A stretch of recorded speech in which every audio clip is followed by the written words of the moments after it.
Hello દોસ્તો, હું છું ડૉક્ટર એઝાઝ મેમણ અને આજે આપણે વાત કરવા જઈ રહ્યા છીએ કે આફરા, ટિમ્પની કે બ્લોટ વિશે. આ જે ગાય છે છેલ્લા 2 થી 3 દિવસથી બહુ જ પરેશાન છે. એને ગેસ છે અને ખાવા પીવાનું બિલકુલ બંધ છે. તો આજે મને ટ્રીટમેન્ટ માટે બોલાવ્યો છે. છેલ્લા 2 દિવસથી એ ટ્રીટમેન્ટ કરાવે છે પણ કશું ફરક પડ્યો નથી. પશુપાલનમાં ઘણી વખત આવતી સમસ્યા એટલે કે આફરો અથવા બ્લોટ. આ માત્ર એક સામાન્ય ગેસ નથી. જો સમયસર ધ્યાન ન અપાય તો પશુનો જીવ પણ જઈ શકે છે. આજે આપણે જાણીશું કે આફરો કેમ થાય છે. આફરો થવાના મુખ્ય 3 કારણો છે. પશુ જ્યારે અચાનક વધુ પડતું રજકો અથવા કૂણું લીલું ઘાસ ખાઈ લે છે ત્યારે પેટમાં ફીણવાળો ગેસ બને છે. ખોરાકમાં ક્યારેક ફેરફાર કરીએ તો અચાનક વધુ પડતું અનાજ, દાણ કે રોટલી ખવડાવવાથી પાચન બગડે છે.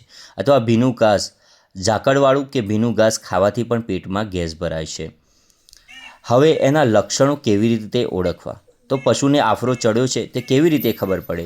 તો પશુના પેટનો ડાબો ભાગ ફૂલી જવો અને ઢોલ જેવો અવાજ આવવો, પશુને શ્વાસ લેવામાં તકલીફ પડી અથવા વારંવાર ઉઠ બેસ કરવી, મોઢામાંથી ઘણી વખત તો ફીણ પણ નીકળવા અને ખાવા પીવાનું બંધ પણ કરી દે છે.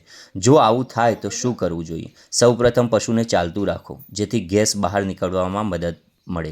પશુનું મોઢું ખુલ્લું રાખવા માટે મોઢામાં આડું લાકડું બાંધી શકાય. ઘરગથ્થુ ઉપાય જો આપણે કરીએ તો તેલ, સરસ્યું કે ટીસીનું તેલ અથવા હિંગનું મિશ્રણ આપવાથી ફાયદો થાય છે. પણ યાદ રાખો, જો આફરો વધુ હોય તો તરત જ તમારા નજીકના પશુ ચિકિત્સકનો સંપર્ક કરવો જોઈએ. વધુ માહિતી માટે સબસ્ક્રાઈબ અને લાઈક કરો.